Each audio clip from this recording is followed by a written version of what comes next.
오늘 말씀인 디모데후서는 사도 바울이 믿음의 아들인 디모데를 향해서 쓴 편지이며 강력한 권면의 말씀이에요. 그가 전한 편지에는 사람답게 사는 방법에 대해서 전하고 있어요. 사실 디모데는 어려서부터 성경을 많이 배운 사람이에요. 그의 외할머니 로이스 그리고 그의 어머니 유니게로부터 하나님의 말씀을 늘 배우면서 살았던 사람이에요. 그런데 세상을 살아가면서 여러 가지 유혹에 흔들립니다. 디모데가 흔들린 유혹은 3장 2절부터 5절까지에 나와 있는데, 거기에 기록된 내용들을 보면 하나님 중심의 삶이 아닌 사람 중심의 삶을 이야기를 하고 있어요. 우리 디모데전서 3장 2절부터 5절까지의 말씀을 한 목소리로 함께 읽도록 하겠습니다.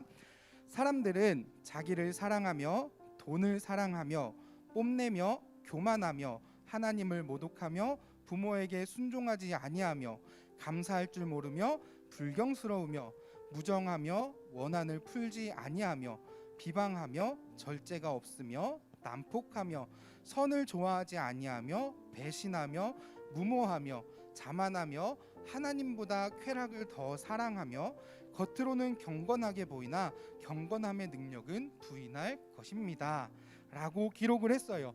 19가지 죄악에 대해서 말하고 있는 겁니다. 우리를 기쁘게 할 세상의 일들이 너무 많다는 거예요. 또 세상의 방법으로 해결하고자 하는 사람들의 모습이 너무 많아졌다는 거예요. 이렇게 하면 더 잘 살 수 있다라고 이야기를 하는 겁니다. 그런데 이 모습을 잘 살펴보면 지금 우리가 살아가는 이 땅의 모습과 별반 다를 것이 없다는 거예요. 자, 자기를 사랑합니다. 다른 사람은 몰라도 나만 아니면 괜찮습니다. 돈을 사랑하죠. 최근에 기사에 18살짜리 고등 래퍼가 몇 억짜리 포르쉐를 구매를 한 걸 봤어요. 아, 사람들이 돈을 많이 사랑하는구나. 교만합니다. 그리고 하나님이 없다고 말해요. 자녀가 부모님의 말씀을 듣지 않기도 하고요. 감사할 줄도 몰라요. 불경하답니다. 경건하지 않다는 거예요.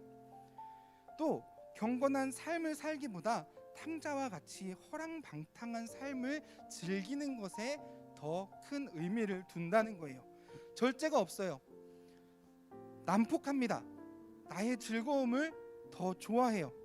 하나님의 형상을 모두 잊어버리고 우리의 마음대로 살아가고 있다는 거예요. 그래서 사도 바울은 오늘 디모데에게 세상의 이 모습은 이렇지만 우리가 잘 배워서 하나님의 형상을 가진 사람들처럼 살아가자라고 이야기를 하고 있는 거예요. 그러면 어떻게 해야 사람답게 살 수 있을까? 오늘 말씀 14절을 보면 이렇게 기록합니다. 같이 읽습니다. 시작. 그러나 너희는 배우고 확신한 일에 거하라. 앞에 세상은 이런 19가지의 죄악의 모습들을 가지고 있어. 그러나 하나님의 자녀인 우리는 배우고 확신한 일에 거하며 살자라고 이야기를 하는 겁니다.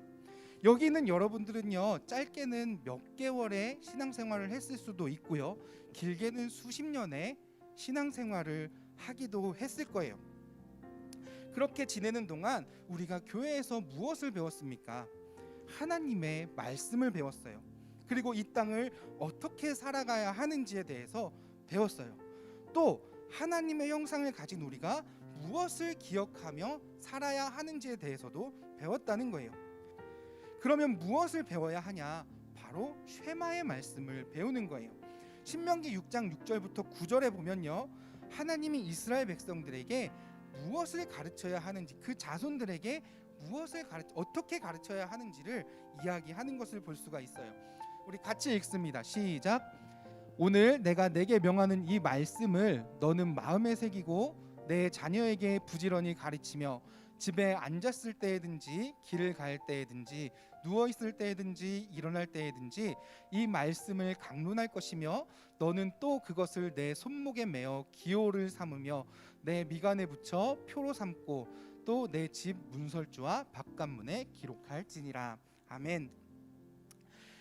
이것이 이스라엘 백성들을 향해서 자손들에게, 자녀들에게 가르치라고 했던 거예요. 다른 무엇보다 하나님의 말씀을 가르치라고 했어요. 왜? 그것이 이 땅을 잘 살아갈 수 있는 방법이기 때문에 그래요. 빌립보서에 보면 사도 바울이 자신이 얼마나 대단한 사람인지에 대해서 이야기를 해요. 나는 이런 가문에서 태어났고 이런 사람 밑에서 배웠고 나는 이런 시민권을 가지고 있고 그래서 세상 사람들이 나를 다 부러워해. 나 이 정도로 대단한 사람이야 라고 이야기를 합니다. 그런데 사도 바울이 이런 자신의 모습과 배움을 다 해로 여긴다고 이야기를 해요. 말을 좋게 표현했지만 이것을 다시 표현하면, 원래의 표현으로 표현하자면, 야 그거 다 똥 같은 거야, 아무 의미가 없는 거야 라고 이야기를 했다는 거예요. 왜냐하면 예수님을 알기 전에 자신의 삶은요, 생명이 없는 똥 같은 인생을 살았다는 거예요. 생명이 없는 그런 삶을 살았다는 거예요. 그러나 지금은 예수님을 알고 예수님을 배웠고 예수님의 가르침대로 살기 때문에 자신의 삶에 생명이 있다라고 말합니다. 더 사람다운 삶을 살고 있다고 말해요. 사도 바울이 이렇게 말할 수 있는 이유는 예수님의 말씀이 얼마나 생명력 있는지를 보여줍니다. 그리고 이 말씀을 통해 어떠한 삶을 살아야 하는지 우리에게도 알려주고 있어요. 그렇다면 오늘 말씀을 통해 우리가 어떠한 삶을 살아야 할까? 첫 번째는 배우는 삶을 살아야 합니다. 그리고 두 번째는 확신의 삶을 살아야 해요. 그리고 세 번째는 이 믿음을 지키는 삶을 살아야 합니다. 앞서 이야기했듯이 소크라테스는 배워야 한대요. 칸트도 교육을 받은 인간만이 인간답게 살 수 있다고 말합니다. 배우는 것은 곧 우리의 삶을 살리는 거예요. 그렇기 때문에 우리는 말씀을 배워야 하고 우리를 살리는 것이 말씀임을 기억하며 말씀을 따라 살아야 한다는 거예요. 성경을 배우는 것은요, 일회성으로 끝나지 않습니다. 다 배웠다고 할 수도 없어요. 오늘 제가 이 말씀을 가지고 이렇게 됐어요 라고 하지만 다음에 다시 읽을 때는 하나님이 또 다른 말씀을 주세요. 그렇기 때문에 성경은 한 번 읽었다고 다 배운 것도 아니고 항상 계속해서 배워야 하는 겁니다. 왜냐하면 성경의 말씀을 통해 하나님은 우리에게 이 땅을 살아갈 말씀을 전해주시기 때문에 그렇습니다. 그래서 우리는 말씀을 배우고 진리의 말씀대로 살며 믿음이 흔들리지 않도록 해야 합니다. 그렇게 할 때 하나님은 우리에게 구원에 이르는 지혜를 주시고 힘있게 하시며 선한 영향력을 선한 일을 할 수 있는 능력을 주신다는 거예요. 그러므로 사랑하는 드림교회 청소년 여러분, 다른 무엇보다 2022년에는 배우고 확신한 일을 생각하며 흔들리지 않는 믿음의 삶을 살아가는 여러분들 되기를 축복합니다. 그리고 이러한 삶을 통해 어려움도 이기는 능력의 자녀들이 되기를 주님의 이름으로 축복합니다. 그래서 여러분들을 위해서 뒤에 큐티 발행도 해놨고요. 말씀을 늘 읽으면서 말씀 가운데 하루를 살아갈, 또 한 달을 살아갈, 올 한 해를 살아갈 힘을 얻을 수 있는 사랑하는 우리 드림교회 중고등부 친구들 되기를 주님의 이름으로 축복하겠습니다.